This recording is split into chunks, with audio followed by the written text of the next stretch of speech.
अज़ीज़ बच्चों, अस्सलाम वालेकुम। दी इन्वेटर्स एजुकेशन सिस्टम के यूट्यूब चैनल के इस प्लेटफॉर्म पर आपकी खिदमत में रियास बानी सैफ़ी, आपका उर्दू का उस्ताद, आपकी खिदमत में हाज़िर है। अज़ीज़ बच्चों, आज हम रमूज़ औक़ाफ़ की तारीफ़ें पढ़ेंगे और मिसालों से इनकी वज़ाहत जो है या इनका इस्तेमाल जानेंगे। लेकिन जो हमने पिछले लेक्चर्स पढ़े हैं उनमें हमने पढ़ा था कि इम्तिहानी निसाब की तकसीम और उसके साथ पेपर के अंदर नंबरों की तकसीम क्या है, और उसके बाद हमने जाना था कि रमूज़ औक़ाफ़ जो आपकी हिस्सा मारूज़ी है उसका जुज़ जीम बनता है, जो 5 नंबर का आपके हिस्सा मारूज़ी के अंदर सवाल आता है, तो उसके हमने तारीफ़ जानी थी। फिर उसके मफ़हूम और इस्तिलाही मानी जाने थे और उसकी अहमियत और अफादियत समझी थी। और हमने ये जाना था कि रमूज़ औक़ाफ़ जो है इनका आगाज़ कहाँ से हुआ। और फिर हमने पिछले जो प्रीवियस लेक्चर्स हुए हैं उनके अंदर इन रमूज़ औक़ाफ़ की अलामात बोर्ड पे लिख के और उनके नाम जाने थे। और आज हम जो है इन रमूज़ औक़ाफ़ की तारीफ़ें पढ़ेंगे और मिसालों के ज़रिए इनकी वज़ाहत करेंगे ताकि हम अच्छे अंदाज से इन रमूज़ औक़ाफ़ को समझ सकें। तो अज़ीज़ बच्चों, रमूज़ औक़ाफ़ में सबसे जो पहला हमारे पास रमूज़ औक़ाफ़ का है वो सकता है। क्या है? सकता, ठीक है। और जिसको हम इंग्लिश में कॉमा भी कहते हैं, और अलामत इसकी जो है, अलामत इसकी है, ये इसकी अलामत है। और हम अभी मिसालों के ज़रिए ये जानने की कोशिश करेंगे कि जो रमूज़ औक़ाफ़ हैं उनको उर्दू में कैसे इस्तेमाल करते हैं। तो बच्चों, आपको ये बताया गया था कि रमूज़ औक़ाफ़ जो हैं उनका दूसरा जो नाम है वो दूसरे नाम भी आपको बताए गए थे कि उसका दूसरा नाम क्या है। तो इसमें हम जानेंगे कि सकता जो है इसकी तारीफ़ क्या है, कि इसका दूसरा नाम बच्चों वक़्फ़े ख़फ़ीफ़ भी है। इसका दूसरा नाम वक़्फ़े ख़फ़ीफ़ भी है और ये इसका दूसरा नाम है। और इसकी जो तारीफ़ है वो ये है कि सकता की अलामत सबसे मुख्तसर वक्फ़े या ठहराव के लिए आती है, और सकता को वक़्फ़े ख़फ़ीफ़ भी कहते हैं। जिस जुमले में ये अलामत इस्तेमाल हो रही हो वहाँ पर थोड़ी देर के लिए हमें रुकना पड़ता है और एक दूसरे के बदल के तौर पर आने वाले अस्मा, मुतरादिफ़ात और हम रुतबा अल्फाज के जोड़ों के दरमियान ये अलामत लगाई जाती है। तो हम सकता को मिसाल के ज़रिए समझेंगे कि ये जो हमारे पास सकता है और इसको हम फ़िक्रात के अंदर कैसे इस्तेमाल करते हैं। तो इसकी मिसाल उमैर, शोएब और अहमद दोस्त हैं। हम लिखते हैं उमैर, शोएब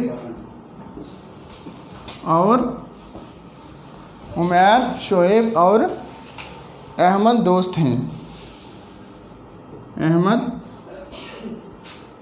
हैं।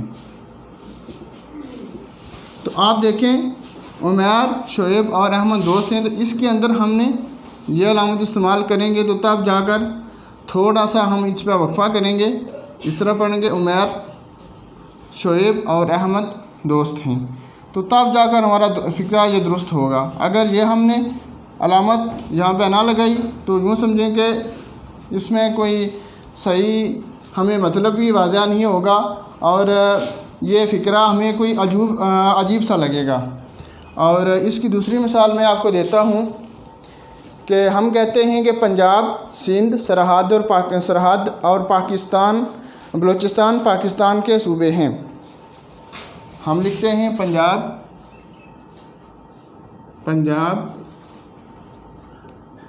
सिंध, सरहद और बलूचिस्तान पाकिस्तान के सूबे हैं। ठीक है, तो यहाँ पे हमने ये अलामत इस्तेमाल की सख्ता की। ठीक है, जहाँ पे अभी हमने अलामत इस्तेमाल की सख्ता की और आगे फिर ये जो दो आखिरी सरहद और बलूचिस्तान के दरमियान हमने ओ लगाया। तो जब इनको पढ़ेंगे तो थोड़ा सा वक्फा करके पंजाब, सिंध, सरहद और बलूचिस्तान पाकिस्तान के सूबे हैं। तो इसमें ये जो अबारत के पढ़ते वक्त ये थोड़ा सा हमने वक्फ़ा किया तो इसके वक्फ़े के लिए हमने ये कामा लगाया। तो ये था हमारा सख्ता और इसकी हमने तारीफ़ जान ली। तो उसके बाद हमारे पास आ जाता है वक्फ़ा। हमारे पास क्या आ जाता है? वक्फ़ा।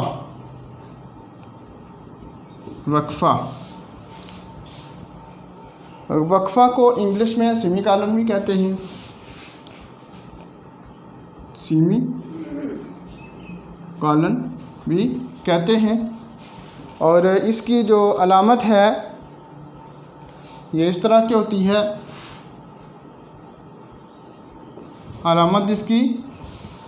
अलामत जो है इसकी वो ये होती है। ये इसकी अलामत है वक्फ़ा की और इंग्लिश में हम इसको सेमी कॉलन भी कहते हैं। और इसका दूसरा जो नाम है वो है निसफ़ वक्फ़। इसका दूसरा नाम है निसफ़ वक्फ़। ठीक है, इसका दूसरा नाम है निसफ़ वक्फ़। और ये जो हमने सख्ता पहले पढ़ा है और इस वक्फ़ा के अंदर सख्ता से थोड़ा सा ज़्यादा हमने वक्फ़ा करना होता है। तो इसकी तारीफ़ जब सख्ते से ज़्यादा ठहराव की ज़रूरत हो तो वक्फ़े की अलामत इस्तेमाल की जाती है। और वक्फ़ा को निसफ़ वक्फ़ भी कहते हैं। तावील जुमलों के अज्जा के दरमियान राब्ता कायम रखने और जुमलों के हिस्सों पर ज़ोर देने के लिए ये अलामत इस्तेमाल होती है। इसकी तारीफ़ के अंदर एक बात तो हमें यह पता चली कि ये जो वक्फ़ा है ये जुमलों पर ज़ोर देने के लिए इस्तेमाल होता है। ठीक है, और अभी हम इसकी मिसालों के ज़रिए समझेंगे कि हम इसको कैसे इस्तेमाल करते हैं। तो मिसाल मैं आपको इसकी मिसाल देता हूँ। इसकी मिसाल बच्चों ये है कि जो करेगा सो बरेगा। ये देखें, जो करेगा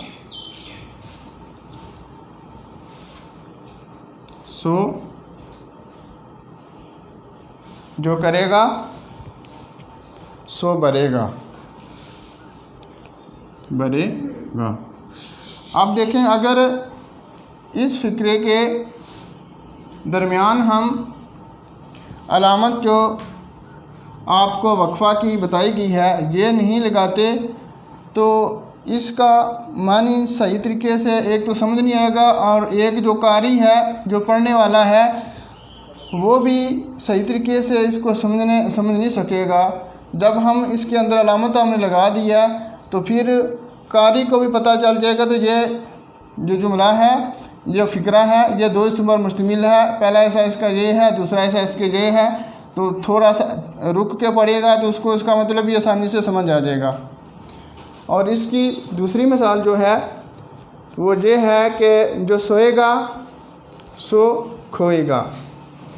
दूसरी मिसाल इसकी, ये एक मिसाल मैंने आपको दे दी है वक्फा की।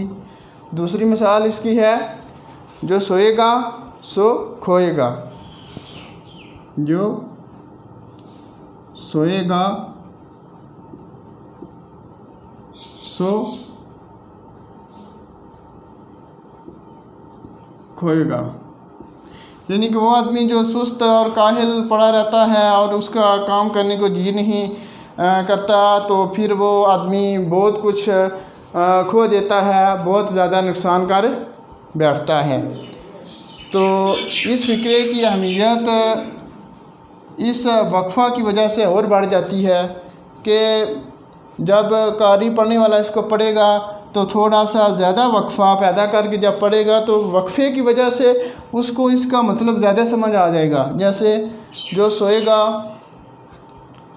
सो खोएगा, तो इस कदर मिक़दार में जब हम वक्फ़ा पहले हिस्सा करेंगे तो जब दूसरा हिस्सा पढ़ेंगे तो उससे क्या फ़ायदा होगा कि हमें पूरे फ़िक्रे का जो मतलब है वो सही अंदाज में ज़हन नशीन हो जाएगा। तो इसके आगे बच्चों हमने पढ़ा था राब्ता। राब्ता के लिए अलामत कौन सी इस्तेमाल होती है और इसकी तारीफ़ क्या है और इसकी मिसालें क्या हैं। राब्ता, राब्ता जो है इसका दूसरा नाम वक्फ़े लाज़म भी है। इसका दूसरा नाम क्या है? वक्फ़े लाज़िम, ठीक है। इसका दूसरा नाम वक्फ़े लाज़िम है। इसकी अलामत, ठीक है, जो रमूज़ व काफ में इसकी अलामत बताई गई है। रमूज़ व काफ में इसकी अलामत,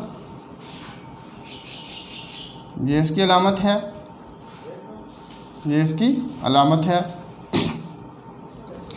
अब हम मिसालों के ज़रिए इसको जुमलों और फ़िक्रों के अंदर इस्तेमाल करेंगे।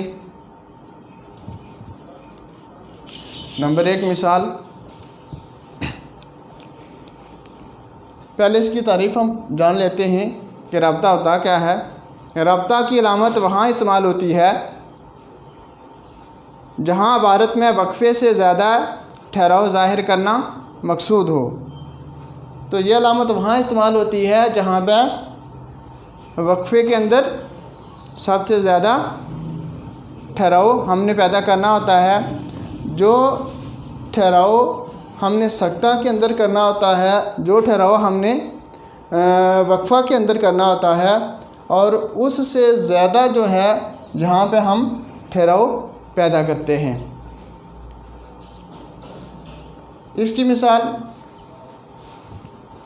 सच है इत्तफ़ाक़ में बरकत है।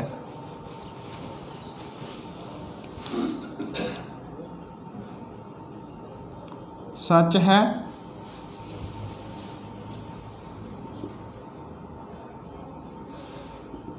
इत्तफ़ाक़ में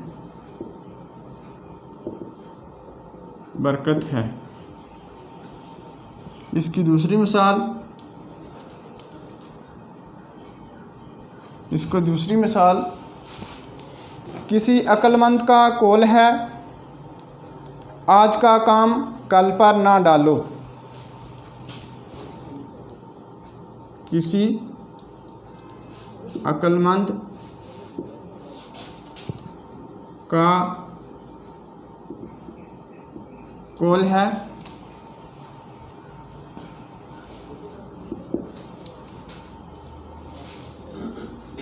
आज का काम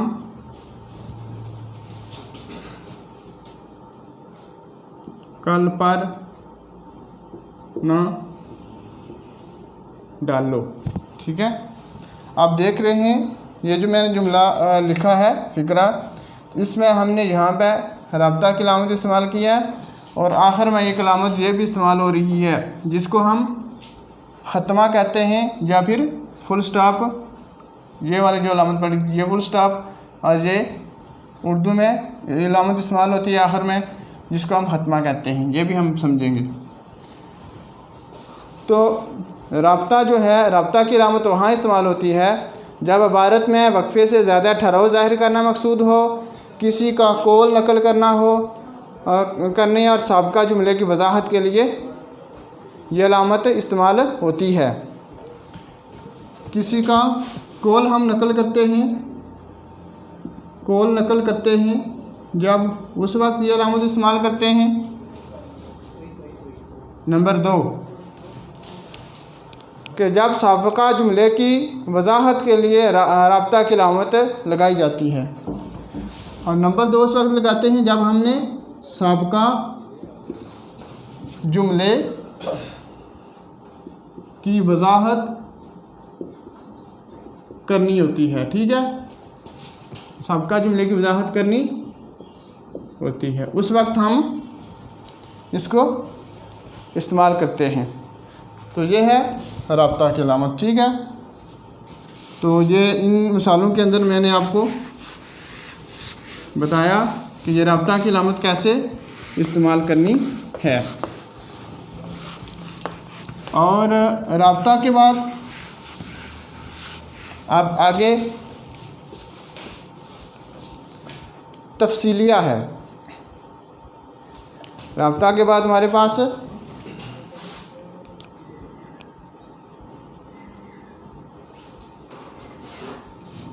तफसीलिया है। ठीक है, और इसकी अलामत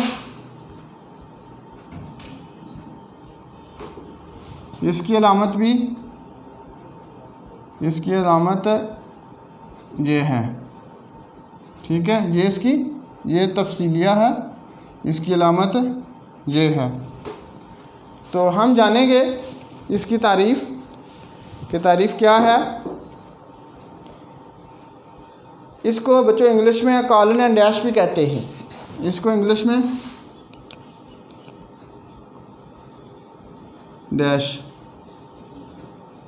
डैश भी कहते हैं। अलामत इसकी ये मैंने बता दी है कि तफसीलिया की अलामत ये है।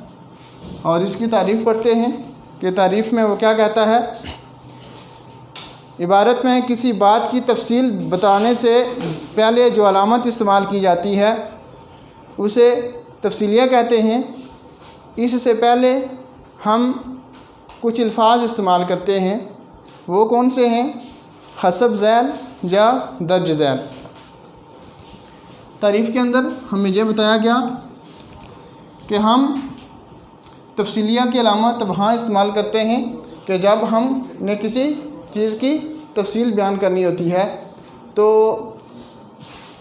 उसके लिए हम कुछ अल्फाज ख़ास किस्म के इस्तेमाल करते हैं। तो वो अल्फाज क्या हैं? एक जो लफ्ज़ है वो हसब ज़ैल है, और दूसरा जो लफ्ज़ है हमारे पास वो हम इस्तेमाल करते हैं दर्ज ज़ैल, ये दो लफ्ज़ जो हैं वो तफसीलिया के लिए इस्तेमाल करते हैं और इसकी अलामत ये है। ठीक है, और इसकी हम मिसालों के ज़रिए वज़ाहत जानेंगे कि हमने इसको इस्तेमाल कैसे करना है।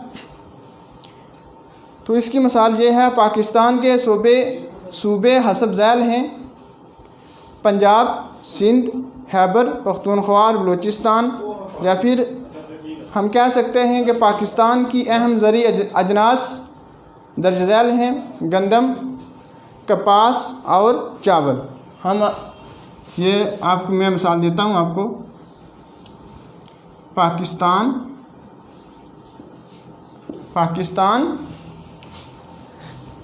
की अहम ज़रिए अजनास पाकिस्तान की, तो पाकिस्तान की अहम ज़रिए इजनास, ठीक है। पाकिस्तान की अहम ज़रिए इजनास वो कौन कौन सी हैं? पाकिस्तान की अहम ज़रिए इजनास दर्ज झैल हैं, हम ये कहते हैं दर्ज झैल हैं। इसके लिए हम ये अलामत इस्तेमाल करते हैं जो तफसीलिया की है। और फिर हम लिखते हैं कि वो क्या है कि गंदम, कपास और चावल। गंदम